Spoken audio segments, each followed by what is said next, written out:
Avi, you and me, we are completely different. I hated to study and I left school with pretty bad grades. And because of that, I had a ton of jobs that I hated and I became nothing special. You could say I'm the average guy. I will not leave a significant footprint, but you will. Your work is very important. And I am very grateful for guys like you that show us all the great things this world and the universe has to offer. Thank you for that.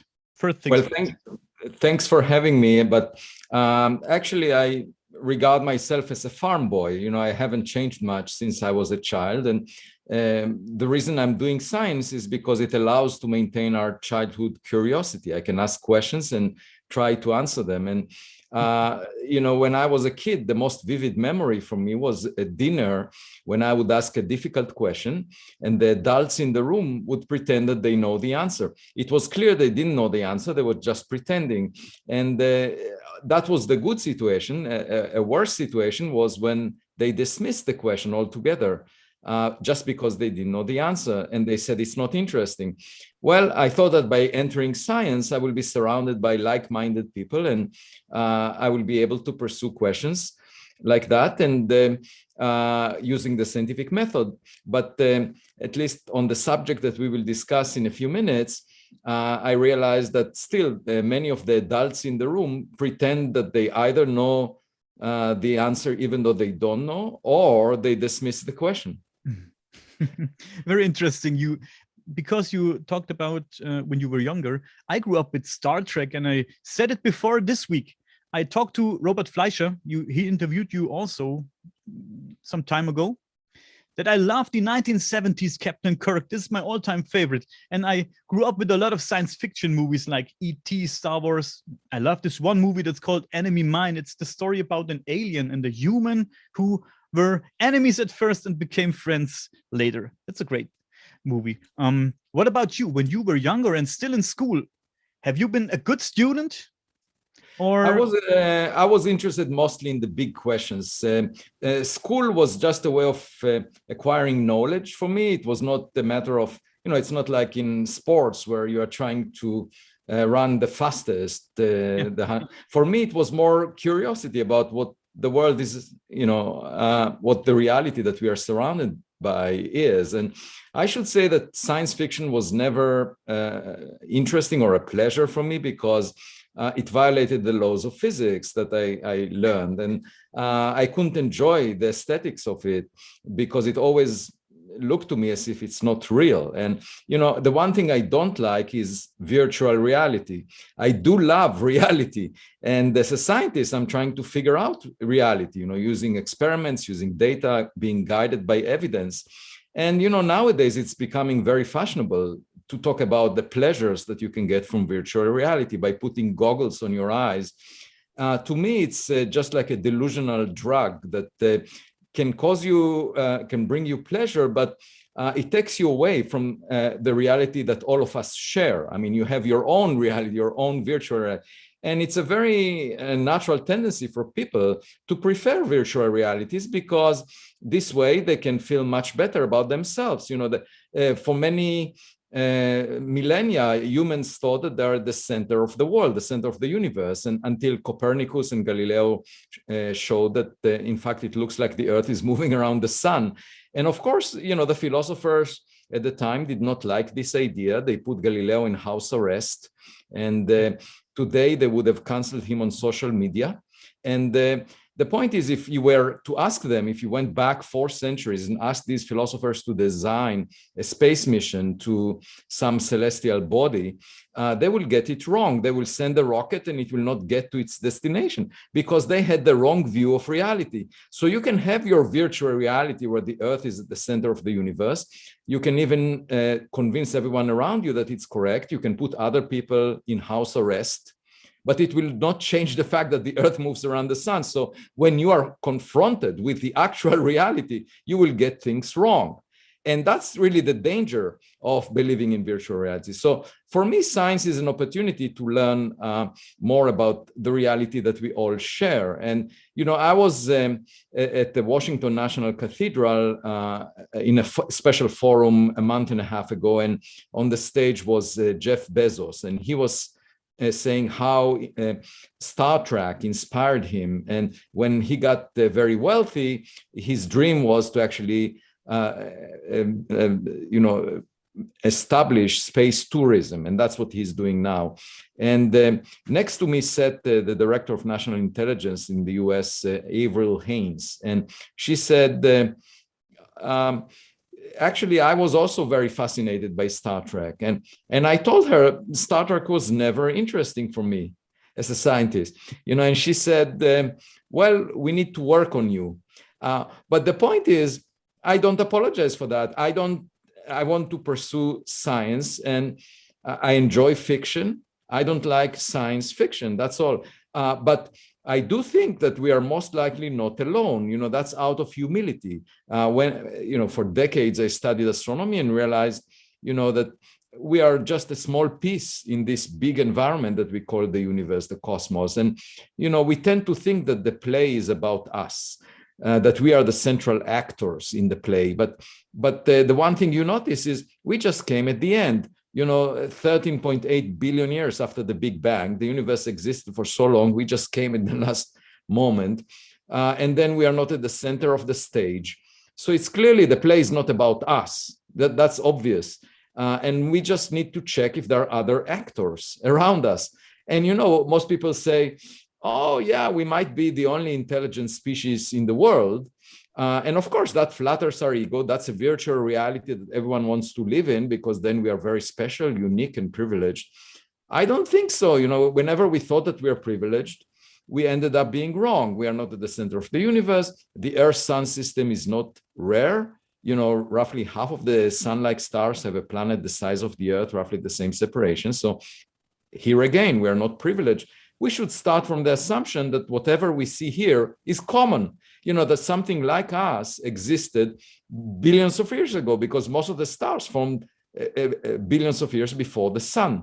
So if something like us existed, let's just check, instead of saying this is an extraordinary claim and therefore it requires extraordinary evidence. My point is, extraordinary evidence requires extraordinary funding. You need to put money into the search. You can't just sit at home and say, just like Enrico Fermi, 70 years ago, he said, where is everybody? Like, where are the extraterrestrials? I don't see them. Well, the point is, it's just like sitting at home and saying, nobody is knocking on my door, therefore I don't have neighbors. Well, that's wrong, because you have to look through your windows, and sometimes you have to look with a telescope in order to see your neighbors. You can't just say, where is everybody? And the other thing, if you're not using a fishing net, you will never catch any fish. So in order to construct a fishing net in the form of telescopes looking out, you have to put money into the search. We would never discover gravitational waves if we didn't put $1.1 billion into the LIGO experiment. And the Large Hadron Collider cost $10 billion. It found the Higgs boson, but it didn't find the most exciting discovery that it could have made, which was to find new particles in the form of supersymmetric particles that may be the dark matter in the universe. It didn't find it. We put $10 billion. That's part of the mainstream. The search for dark matter is part of the mainstream. We put hundreds of millions of dollars towards finding specific particles. We haven't found anything. Now, at the same time, the same scientists of the mainstream say, oh, claiming that there is something like us that predated us, that may, we may find in the sky by looking out, that's an extraordinary claim. Therefore, we need extraordinary evidence before we even engage in this question. And to me, that's a circular argument, because if you don't search, you will never find. And to search, you need money. And that's why I established the Galileo Project, you see. And the way I approach it is just like a kid, and I just want to figure out what's out there, and to do that, you need to collect data, to collect evidence. And that's the way to find out new things. You should not believe to what the adults in the room are telling you. Yeah. It's very interesting, very logic to me. Let me go off topic for a second, because you mentioned Bezos. What is your opinion on Elon Musk?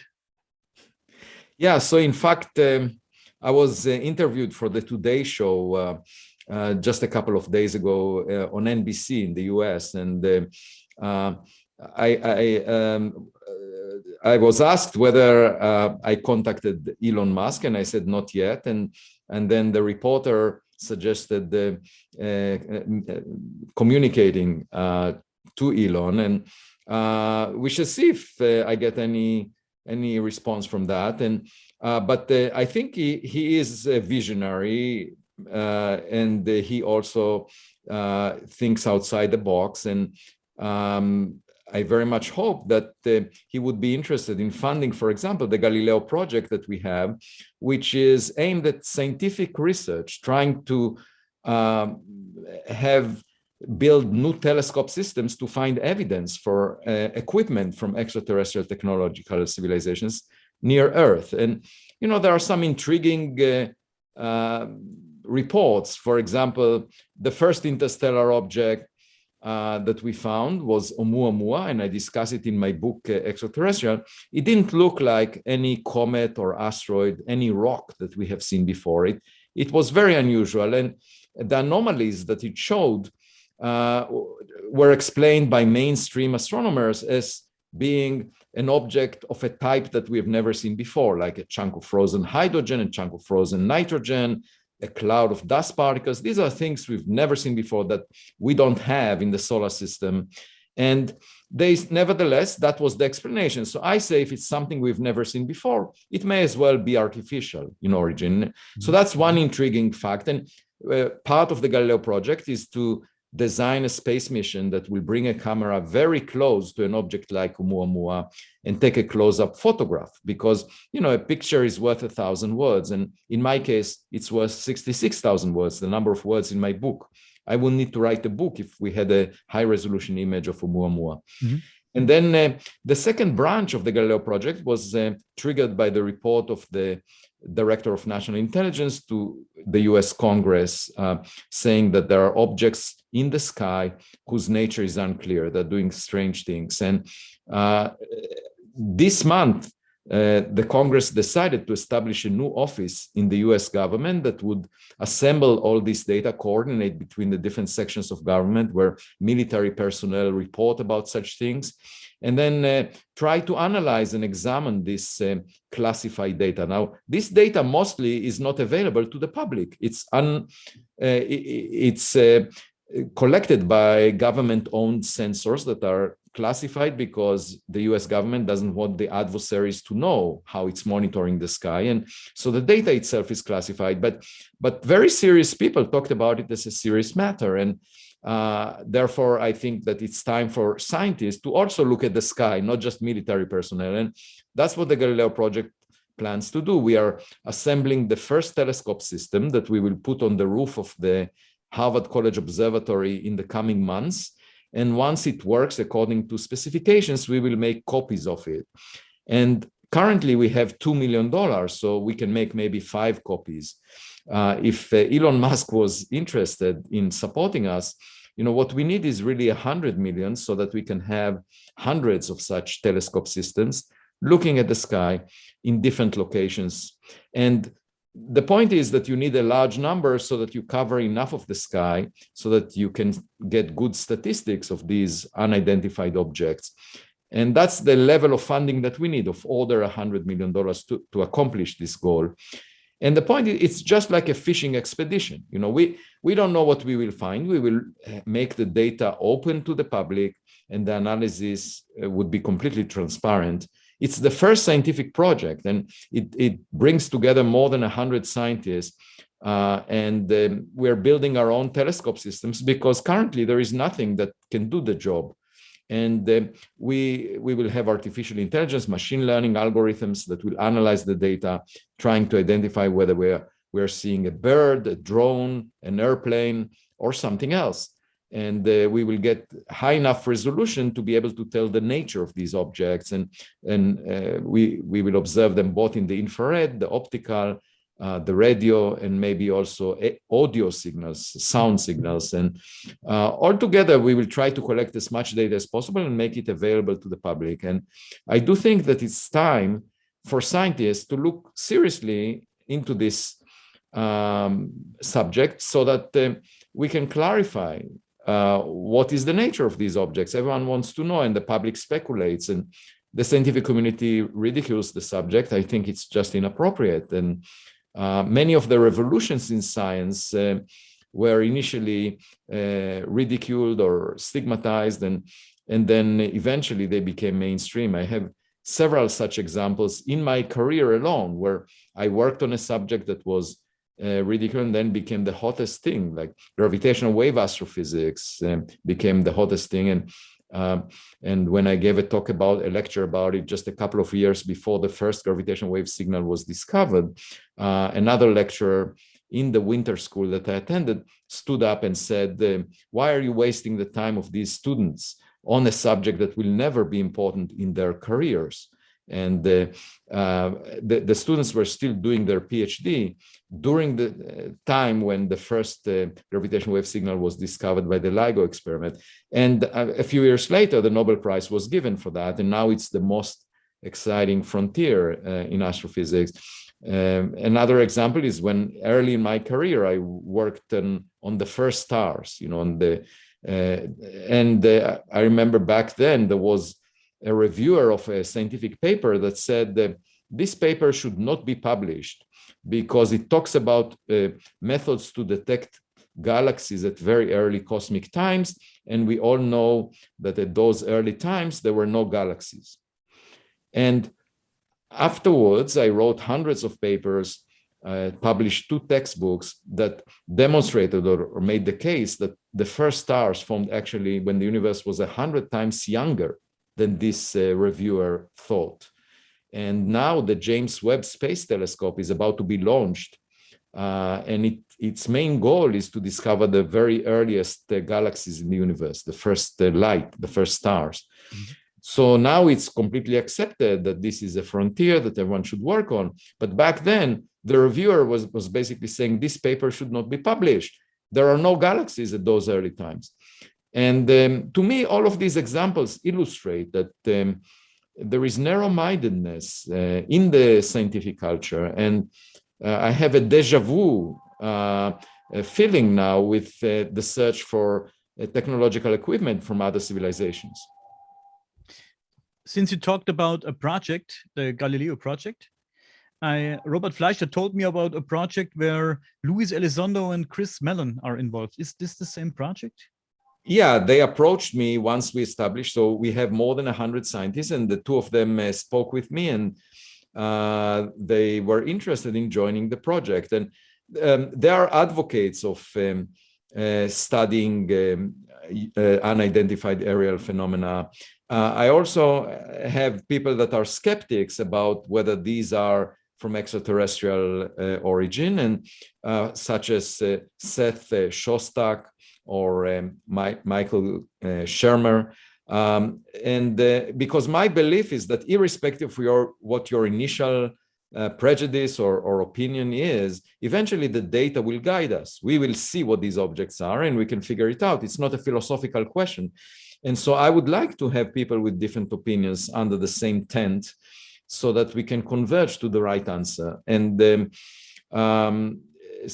we recently, just a few days ago, Eric Weinstein also joined us. And so there are a lot of very bright people, brilliant people involved in the Galileo Project. Currently, what I'm most concerned about is the level of funding. We have the initial seed funds to demonstrate that we can build the telescopes that we would need, but then we need to make a lot of copies of them, and for that we need much more funding. Mm-hmm.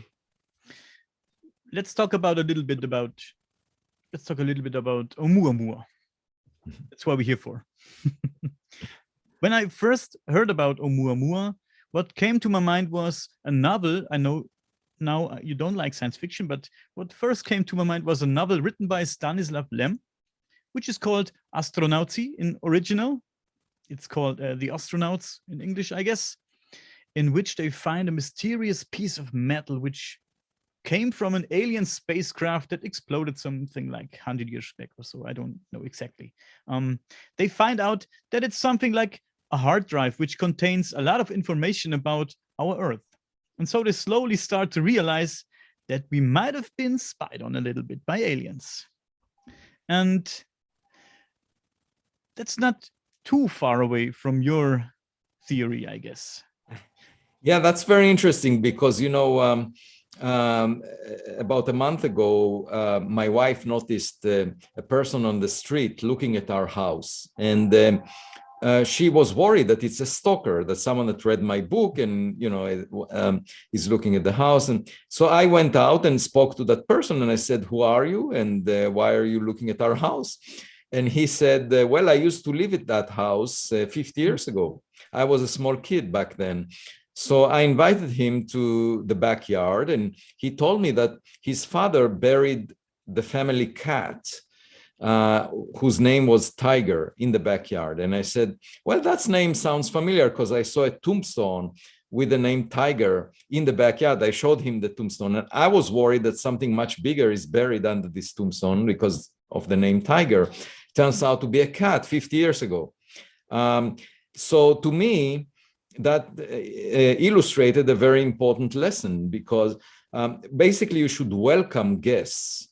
In this case, it's someone that lived in the house. But in the case of interstellar visitors, we should welcome them because they may know something about the space that we share.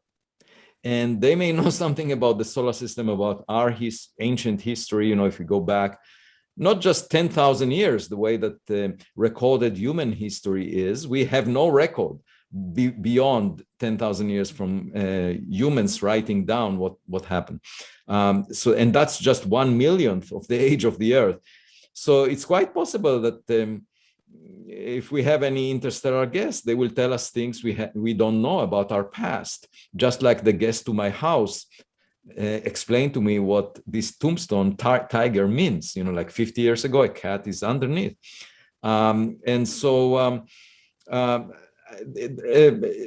We tend to think that we are pioneers, that we are the first, that we are the smartest. I don't think that we are the smartest kid on the block. That would be my guess. And that's based on experience. My daughters, when they were young, they thought that they are the smartest until we took them to the kindergarten. And the only way to find out if you are the smartest is to meet others. You can't just say, I'm the smartest and not meet anyone. That's a contradiction. I do think it's quite likely that objects from other technological civilizations are floating in space. The question is, how many of them are there? Because it's just like plastic bottles on the surface of the ocean. The chance of you seeing one of them within a distance of, let's say, 10 meters depends on how many plastic bottles are per unit area on the surface of the ocean. That will tell you the chance of you seeing one. And the same is true about relics from other civilizations in space. It has nothing to do with the Drake equation that people often talk about. It has to do with the number of objects per unit volume in space. And that's your chance of seeing one of them at any given time at a certain distance, And we don't know. So the only way to find out is to search for those plastic bottles. Maybe we'll find the message in a bottle. It could be quite interesting. And my point is that only over the past decade, we developed a telescope system called the Pan-STARRS in Hawaii that was surveying the sky and could see an object the size of a football field within the orbit of the Earth around the sun as a result of its reflection of sunlight. And any object smaller than the size of a football field, 100 meters or so, cannot be observed because it's too faint, it reflects too little sunlight. So there may be many more smaller objects than Oumuamua or others that were produced artificially, and we just don't notice them.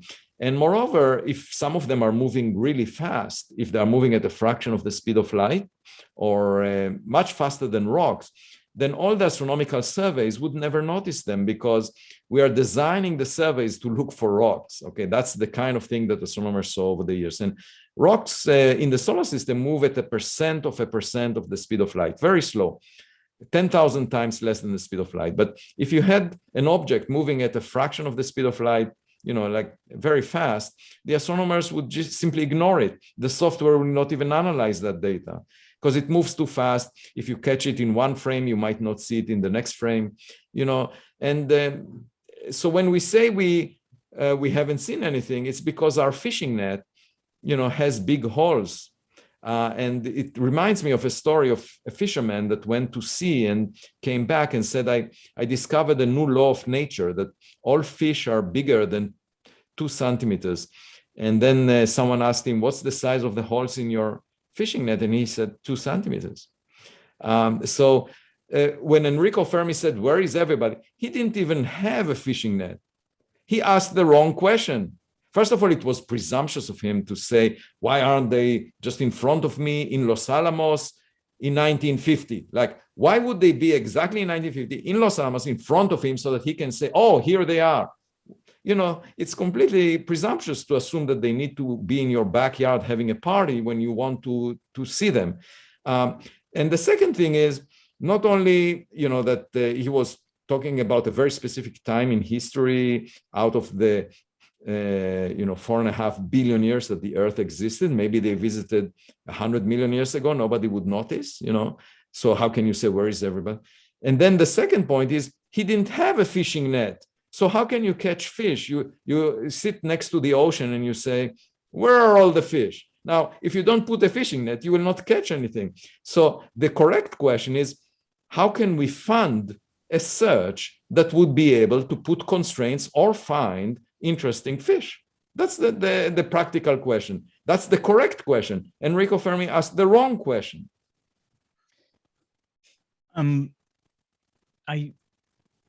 I cannot imagine that there's people out there, when I hear you talk, that are not interested in all the things up there. It's so fascinating. It's hard to believe that there's people out there that doesn't care. Well, there are several reasons for that. First, it's a threat to our ego to think that we are not the only ones, okay? That my daughters prefer not to go to the kindergarten, okay? And so there is a natural tendency not to discuss this subject. Also, the public cares a lot about it, and the scientists want to be removed from the public's interest. And that's, again, the wrong attitude, because the public funds science. So if there is a question that the public cares about, scientists should engage in that question. And then they will get more funding and there will be more talent drawn into science. So I think it's actually exactly the opposite attitude that the mainstream community should adopt. But then there is this, other claim that we don't have extraordinary evidence. And as I explained, you need a lot of funding to get that evidence. And finally, there are all these experts, people that worked on rocks over the recent decades. And for them, it's threatening because if there is part of reality that they missed, they will not be the experts anymore. They want to explain everything we see in terms of what they already know. And this way, they maintain their stature as experts, as knowing everything. It's just like the adults in the room, in the example that I mentioned before, that people tend to pretend that they know more than they actually. So when an object that looks weird appears in the sky, these quote unquote experts would say, oh, it must be a rock, period. It's natural, forget about it. Just like the adults in the room when I was a kid. Don't even talk about anything else. And so there was a Nature astronomy paper, where there were a lot of authors from those people that are experts in analyzing rocks from the solar system. And they said, it's natural, period. Oumuamua is natural. And then a few months later, someone said, well, but you know what? It showed some anomalies, like it was pushed away from the sun by some force that declined inversely with distance squared. What is that force due to? Now, I suggested it may be just the reflection of sunlight by a very thin object. And in fact, a year ago, Pan-STARRS, the same telescope, discovered another object that looked like Oumuamua in the sense that it was pushed away from the sun by reflecting sunlight and had no cometary tail. There was no evaporation visible from it. This object was given the name 2020 SO. It turned out to be a rocket booster that we launched in 1966 from Earth. Mm-hmm. And obviously it had very thin walls. So that's why it was pushed by reflecting sunlight. But we know that it was artificial in origin, and therefore, when you see an object that doesn't have a cometary tail, no outgassing, no rocket effect, and yet it's being propelled away from the sun, it might well be artificial in origin. And the question is, who produced Oumuamua? So then this paper was written where categorically the experts said it must be natural, period. Okay. And then a few months later, someone said, well, but there was this push. How do we explain that? And then they said, oh, maybe it's made of hydrogen. Maybe it's a chunk of frozen hydrogen, because when hydrogen evaporates, it's transparent, so we won't see it, and it will still be propelled. And the problem with that is hydrogen gets evaporated very quickly, so it wouldn't survive the journey of many millions of years through interstellar space. So then another group said, well, maybe it's a chunk of frozen nitrogen that was chipped off the surface of a planet like Pluto. We have never seen an iceberg made of hydrogen in space. We have never seen an iceberg made of pure nitrogen in space. These were just suggestions in order to explain the anomalies of Oumuamua. And the problem with nitrogen is there is not enough nitrogen available on the surfaces of Plutos around other stars to make for enough chunks so that Oumuamua will be one of them. Then there was a suggestion, maybe it's a cloud of dust particles that are very loosely bound, very fluffy, 100 times less dense than air. So it's just like a feather. It reflects sunlight, and then it's being pushed as a result. And the problem with that is Oumuamua was heated to 600 degrees close to the sun. And such a cloud of dust particles wouldn't survive because it has very, very low material strength. So at any event, my point is, after this group of experts declared Oumuamua as natural, there were these sequence of papers trying to explain its anomalies by something that we've never seen before. So how is it possible? It's not, it doesn't make any sense. If it was obvious that it's natural, then why do you need these other papers to be written to explain it in terms of something we've never seen before? And to me, it demonstrates that everyone wanted it to be natural. And so the experts said it's natural, period. Just like the philosopher said during the days of Galileo, the sun moves around the earth, period.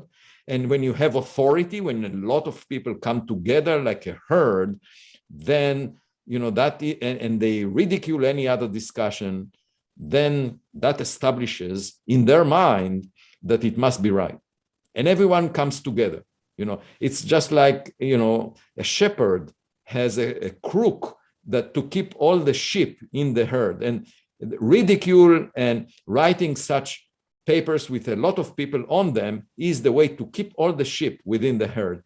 And, when Einstein came up with his theory of relativity, there was a paper written that was given the title 100 Authors Against Einstein's Theory of Relativity.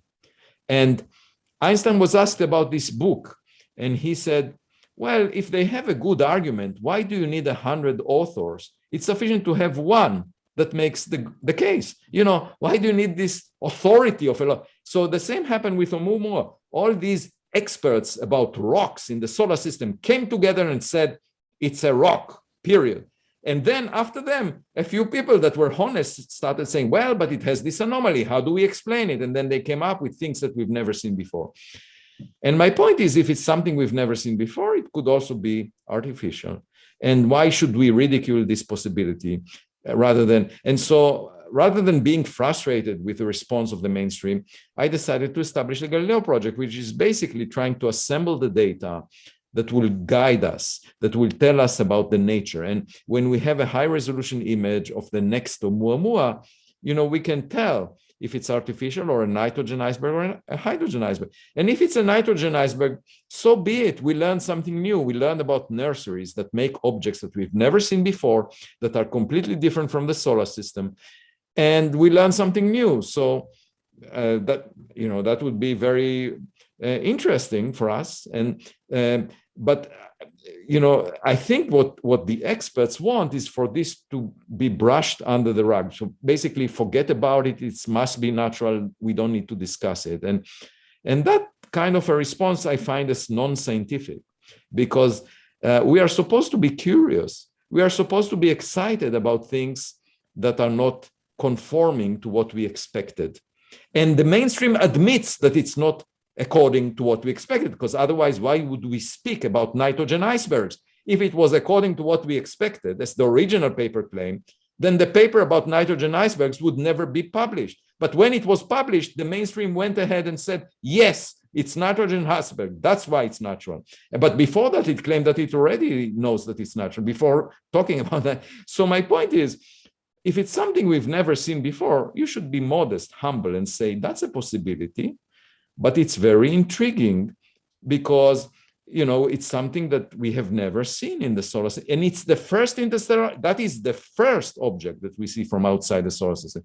If it was number 1 million, you might say, okay, well, most of the time, the objects we see are similar to the rocks in the solar system. But here, the first one looks strange. So my point is we should be alert. We should be intrigued. We should invest $1 billion to send a mission that will take a closer photograph of the next one that looks weird. I even heard you say, I think it was on the Joe Rogan podcast, some colleague of you, I think, said, I wish it never existed. Is that yes. true? Yeah. So there was a talk about Oumuamua at Harvard. And when I left the room, that's one of my colleagues that worked for decades on rocks in the solar system said, it's so weird, I wish it never existed. And, why does he wish that it never existed? Because if it never existed, he could continue to maintain that he's an expert. He knows everything about what we see in the sky. And, it's the status of many people, their claim to awards, their claim to honors, their image depends on them being able to explain anything that we see. And it's just like the adults in the room.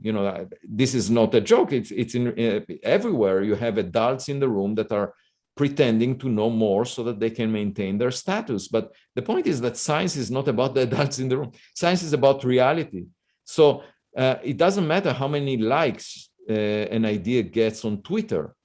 It doesn't matter how many philosophers tell Galileo that he's wrong. That is irrelevant. What matters is whether the Earth moves around the sun or the sun moves around the Earth. And, the sun would never change its course depending on what the philosophers think. And again, I keep coming back to this, the idea of virtual reality, that humans, there is a world of ideas, of a lot of possible realities. And we only share one reality, but we tend to believe in those virtual realities that flatter us. So as long as the data that we collect is not in contradiction to our virtual reality, we are happy because it flatters us. But if we see data that contradicts that, then we are immediately drawn to dismiss it, to not look through the telescope, to ridicule the person who talks about it, so that we can keep the notion that the Earth is at the center of the universe, so that we can keep the notion that we are the smartest in the entire universe, that there is nothing like us, that nothing like us could exist or could have existed before us. And, we might be happy when we say that, but if that's not the environment that we live in, and we are not looking through our telescope, we are not intelligent. I would argue that we should not be admitted to the club of intelligent species that may have flourished in the cosmos since, for billions of years now. We just act in a way that is not intelligent. We tend to believe in our importance, self-importance, and not look when something intriguing comes along. We simply brush it to the side. We ridicule anyone that discusses it. When my book came out in January 2021, it became a bestseller very quickly. New York Times, many other countries, and it was translated 25 languages, and recently it was on the long list for some awards. And my publicist said, are you planning, after it received some accolades, she said, are you planning to celebrate? And I said, the heat that was generated by the publication of my book hardened my skin to a material that resembles titanium. So I don't get any pleasure nor pain from what other people think about me. I don't really care because, I'm just trying to understand what is this environment that we live in. Is there something more advanced than we are, something more intelligent? That's really a big question. And that would have huge implications for humanity. It's not about me. I don't care what people say about me. I don't care what people think about me. I just want to collect as much data as possible such that there will be evidence beyond any reasonable doubt, one way or another, okay? So that we can either explain those objects in a simple way, in which case I will also be happy because we learned something new, or we will find something that we haven't imagined. I experience this all the time. People hate to leave their comfort zone, especially when they work on a subject for many, many years on the same subject. People hate to leave their comfort zone. I left my comfort zone today because this is my first podcast in English with a guest. I have to say I podcasted in English already, but alone. And people hate to leave their comfort zone. And I think, yeah, that's but the way that you grow as an individual, the way you learn something new is by going into new roads. And, there is a poem by Robert Frost that two roads diverged in the woods. And he took the one that was less traveled by. And, there is one advantage in the context of the Galileo Project for taking the path that nobody else took. And the advantage is if there is any low-hanging fruit, you will be the first to pick it up because nobody walked in that path. And so, of course, it's sometimes it feels lonely to be in a place that nobody else went through. It feels much more comfortable to, go in all these roads that were bitten by a lot of people walking through them. And but on the other hand, I grew up on a farm, and I developed a strong connection to nature, and I was also very interested in the big questions. And to me, actually, the company of people is distracting. I don't have any footprint on social media, for example. I don't have a Twitter account. I don't have a Facebook account, Instagram, or anything else. And there are two reasons for that. One is it saves me time. I don't need to check those. But also, it allows me to maintain what I regard as some sense of innocence. I'm not shaped by the groupthink that you find there. And so, in a way, it has benefits. And that came from my childhood, basically, that I wasn't in a city. I wasn't a social person that went to parties every day. And so it very much shaped the way I do my science. And the amazing thing is, as soon as I decided to establish the Galileo Project, more than 100 people joined the project, and there was a huge response from the public. For example, when I went to Washington, that was the first public event that I attended since the pandemic started. And there were very distinguished people there. There was Jeff Bezos, there was Avril Haines, the director of national intelligence, there was Bill Nelson, the head of NASA, and there was David Wilkinson, a theologian from Durham University. And when the panel ended and they left the auditorium, I saw a very long line of about 50 people standing waiting to speak with me. And I was really surprised. And they all came to tell me that the Galileo Project inspires them, that this question is really important for them.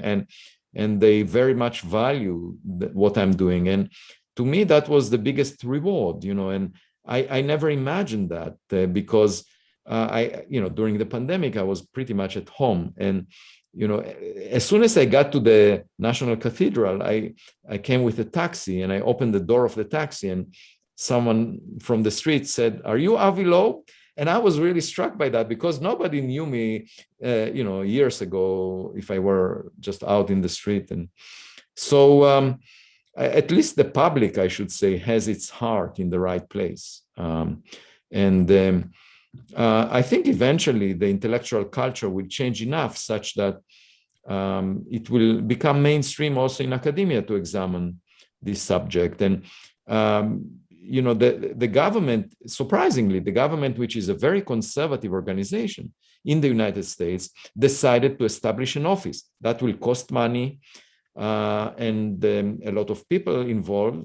And that's remarkable that they're taking it seriously at this time before academia is taking it seriously. Two more questions, Avi.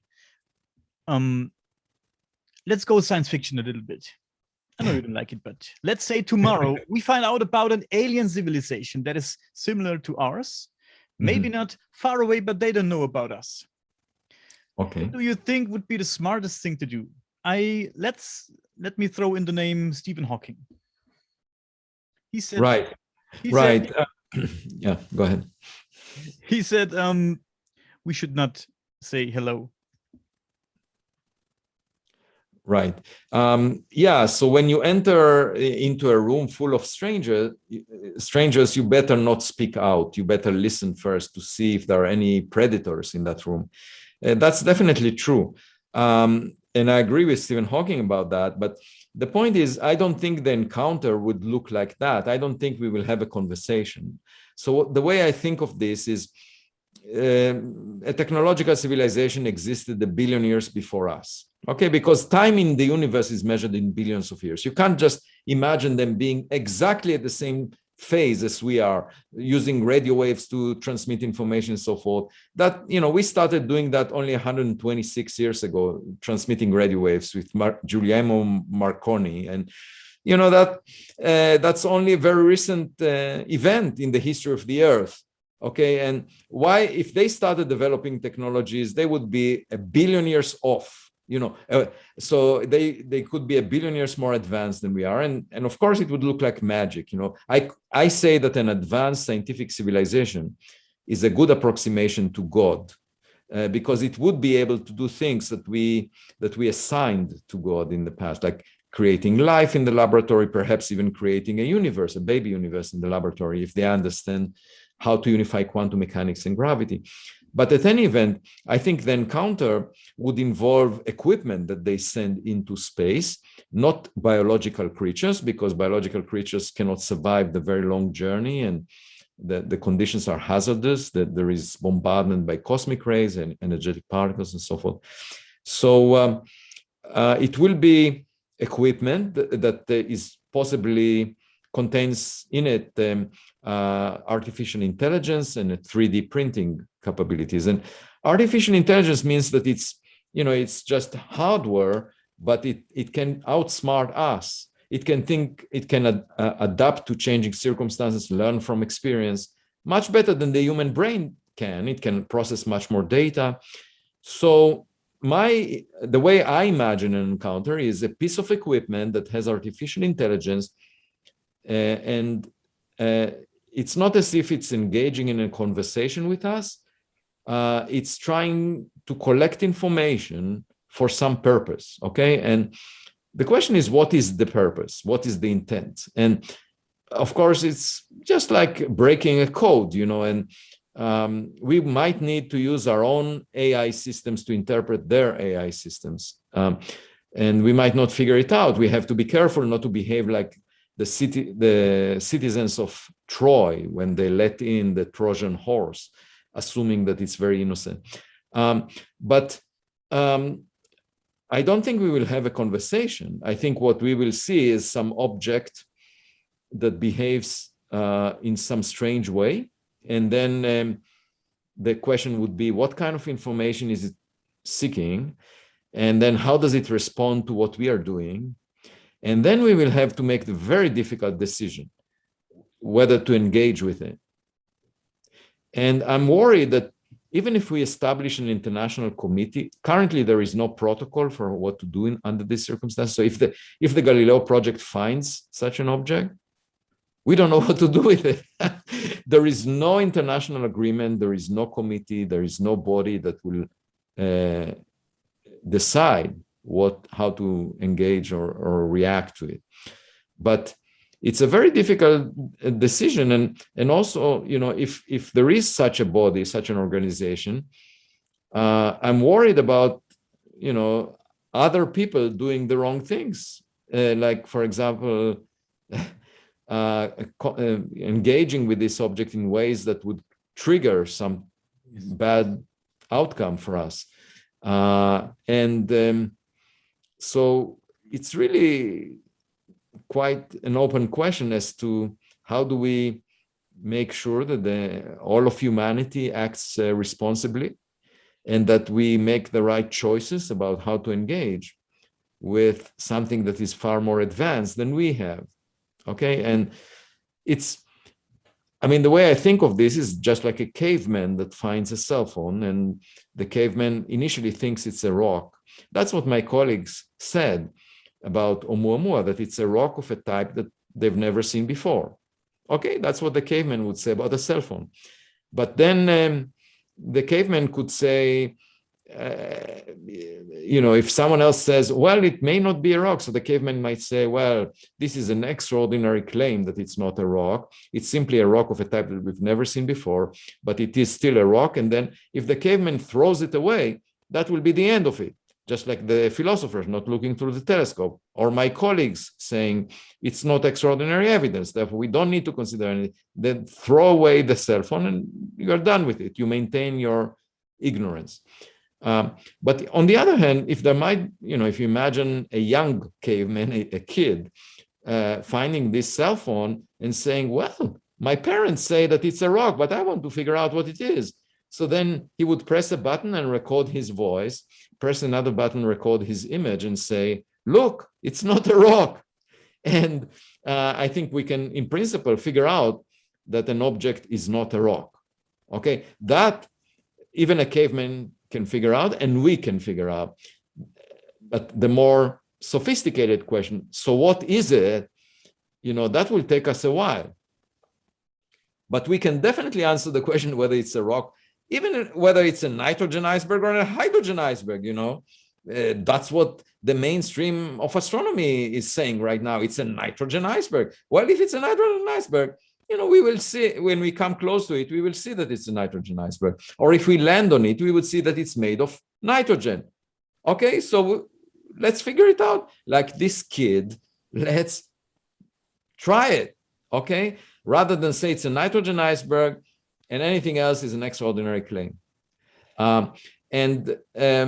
So I very much hope that we will be intelligent enough to do that, to collect this additional evidence. And that will be the encounter that I can imagine. It will not be a conversation where you are supposed to say something in response to a message that we receive from far away. I think that is a very unlikely scenario, because you require the counterpart to be roughly at the same evolutionary stage as we are as a technological civilization.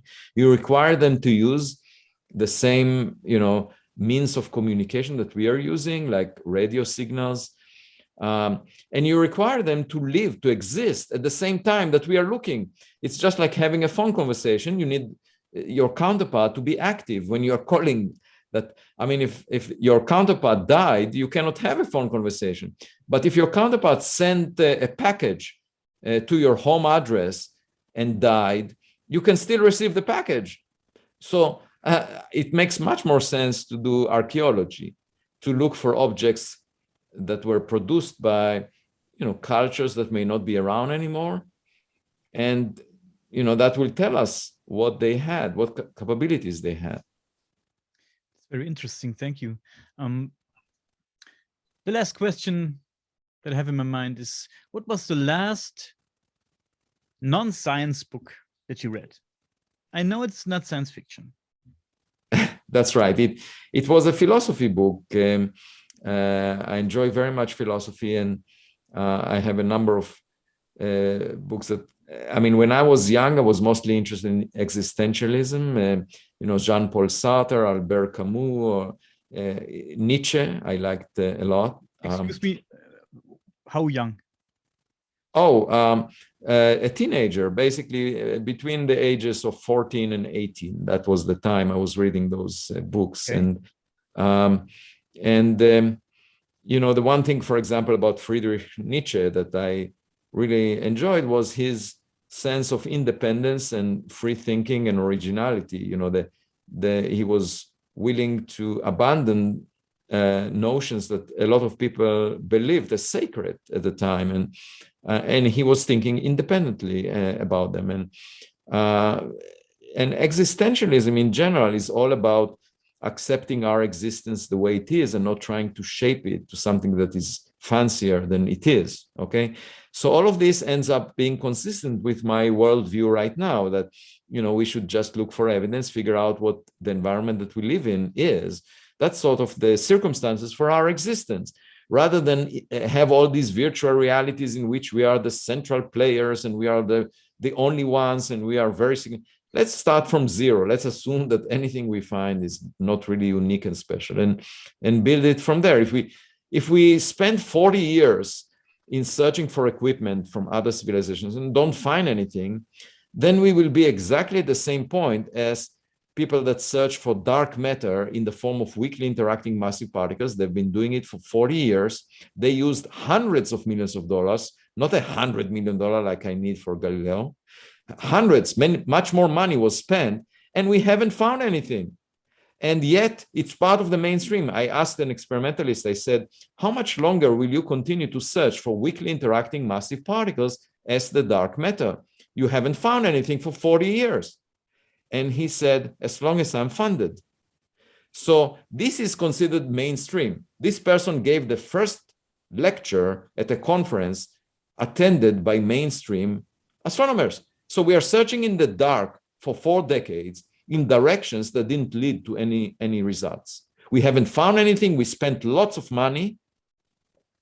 And this is still mainstream. And you can be respected, and you can get awards, you can get to honor societies by talking about weakly interacting massive particles of dark matter, even though we spent a lot of money looking for it. We haven't found the original parameters. We put very tight limits, but nobody would say, oh, this was a big mistake, or we shouldn't have done it. This should not have been part of the mainstream. We've done it for 40 years. We haven't found anything, and it's still mainstream, and it's still acceptable socially, and you still can get awards and honors for that.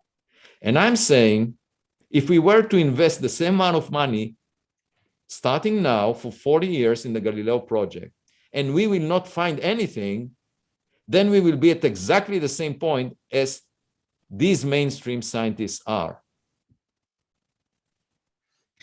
Well, it was very interesting, really interesting. And yeah, what can I say? I wish I could shake your hand, but I can't. So I salute you and say thank you. And I wish you all the best for your projects.